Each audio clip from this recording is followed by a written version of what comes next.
Hello दोस्तों, आप सभी का हमारे एक और नई वीडियो में स्वागत है। दोस्तों, आज के वीडियो में हम देखें कि हम अपनी एसआईपी जो नॉर्मल एसआईपी होती है, उसमें कुछ चेंजेस करके अपनी मॉडिफाइड एसआईपी से हम कैसे ज़्यादा रिटर्न बना सकते हैं। तो सबसे पहले कि देखते हैं कि हमें कोई सा भी एक म्यूचुअल फंड सेलेक्ट करना है आपको। आपको कोई सा, जैसे अभी हमने मोतीलाल ओसवाल का मिड कैप सेलेक्ट किया हुआ है। आप एक म्यूचुअल फंड सेलेक्ट करो जिसका रिटर्न अच्छा हो, जैसे इसका रिटर्न आपको मिल सकता है 15 से 19% तक, इतना रिटर्न हो। तो हम इसने अभी ये म्यूचुअल फंड सेलेक्ट किया हो, जैसे आप एसआईपी पर क्लिक करोगे यहाँ से। तो यहाँ से अगर आप इंटर करना चाहो तो जैसे 500 की आप एसआईपी यहाँ से कर सकते हो।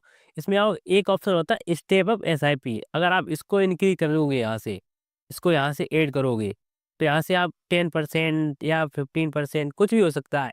आप इसको क्या अपनी एनुअली या 6 मंथ में, जैसे अगर आपने पहले 5,000 रुपये की एसआईपी करते जा रहे थे आप, 1 साल तक आपने 12 पंचे 60 यानी कि 6,000 रुपये इन्वेस्ट कर दिए, मतलब 500 रुपये के हिसाब से। अगले साल आपके जो 6,000 थे, उसका 10% यानी कि 600 रुपये और इनक्रीज कीजिए। और ये मिलाकर आपकी एसआईपी कंटिन्यू होगी, तो इसमें अब अगर आपकी अमाउंट में कितना फर्क करेगा, तो इसको हम अपनी कैलकुलेटर में कैलकुलेट करते हैं। हमने अपना कैलकुलेटर ओपन कर लिया। यहाँ पे अगर हम मंथली अमाउंट, जैसे अभी मान के चलते हैं, अगर आपकी 30,000 रुपये या 25,000 रुपये सैलरी है, इसका 30% लगभग 9,000 होता है। तो मान के चलते हैं हम 7,000 रुपये की एसआईपी करेंगे। यहाँ से हमने 7,000 इंटर किया, और इसका रिटर्न हम मान के चलते हैं 16% मिलेगा। जैसे अगर आप कोई सा भी म्यूचुअल फंड हो तो 15% से 90% मिल जाता है।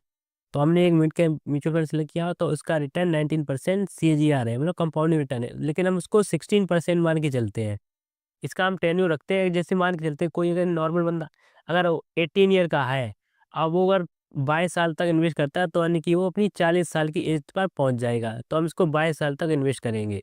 इसका हम प्लेन माई वेल्थ पर क्लिक करते हैं, तो आपको दिख रहा होगा कि इसमें हमारी अमाउंट कितनी होगी, 1.7 CR।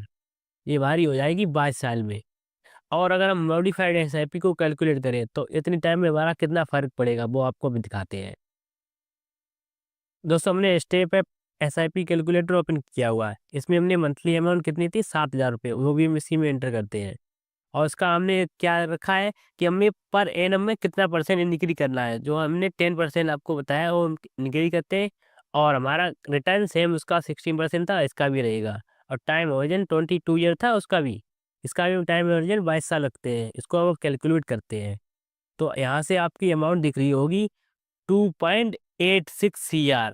ये हमारे पहले 1.7 CR से 1.14 CR एक्स्ट्रा है, मतलब 1,14,00,000 एक्स्ट्रा है, सेम उसी में।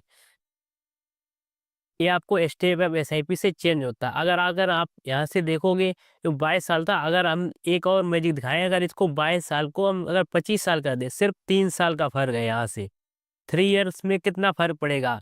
आप सोचोगे ज़्यादा ज़्यादा 10 लाख रुपए हो जाएगा, जब इतना हुआ तो 10 लाख या 20 लाख। तो अगर हम चेंज करें यहाँ से 22 से, इसको अगर हम 25 साल कर दें, तो 25 साल में हमारे पास अमाउंट हो जाएगी 4.76। हमारी वैसे 22 साल में कितनी थी, 2.86। ये हमारी लगभग हो गई है 2 करोड़ एक्स्ट्रा, 3 साल में, लास्ट में 3 साल में। हमने 22 साल में कितने रुपए अर्न किए थे, 22 साल में हमारे हुए थे लगभग 3 करोड़। अब 22 के 3 साल में हमारे कितने हो गए, 4 करोड़, मतलब 1 करोड़ एक्स्ट्रा। 1 करोड़ हमारी अमाउंट एक्स्ट्रा हो गई सिर्फ 3 साल में। ये हमारा, जैसे आपको पता होगा कि म्यूचुअल फंड में हमारा जो होता है वो रिटर्न कंपाउंड के हिसाब मिलता है। और कंपाउंडिंग का मतलब क्या होता है कि जो जैसे मतलब कोई 1,000 रुपये था, 1,000 का अगर हमें 10% यानी कि 100 रुपये मिला था 1 साल में, लेकिन अगली बार जो 1,000 प्लस 1,100 रुपये हो गया, टोटल 100, तो 1,100 होता है। इसका 10% मिलता है यानी कि 110। तो ऐसे जितना ज़्यादा टाइम बढ़ाते जाओगे आप लास्ट में, उतना ज़्यादा आपको रिटर्न वही बढ़ता जाता है। अगर इसमें अगर हम 1 साल और इंक्रीज करें, जैसे अभी 25 साल था, 25 साल पर अगर हम 1 साल और इंक्रीज करें, अभी हमारी अमाउंट आपको दिख रही है, इसको हम नोट करते हैं, 4.76 CR है। इसका अगर हम 26 साल करें, तो 26 साल में हमारा रिटर्न कितना हो जाएगा, 5.63 CR। अब यहाँ से अगर अब आप देखोगे, तो लगभग 0.9 लगभग 90 लाख रुपए हमारा 1 साल में बढ़ता जा रहा है। तो हमें एसआईपी से क्या करना चाहिए, एसआईपी के लिए हमें क्या क्या ध्यान रखना चाहिए। एसआईपी आपको जब से जितना जल्दी हो सके उतने जल्दी टाइम से आपको एसआईपी करनी चाहिए, और आपको एसआईपी लॉन्ग टर्म के लिए होल्ड करनी चाहिए, क्यों लॉन्ग टर्म में कंपाउंडिंग का ज़्यादा बेस्ट रिटर्न मिलता है। जैसे अगर आप कोई सा भी देखोगे, जैसे अगर आप आज एक अगर कोई आपसे कहे कि आपको हम 10 लाख रुपए एक साथ देंगे, या एक आज ₹1 देंगे और कल ₹2 देंगे, परसों ₹4 देंगे, ऐसे 30 दिन तक देंगे।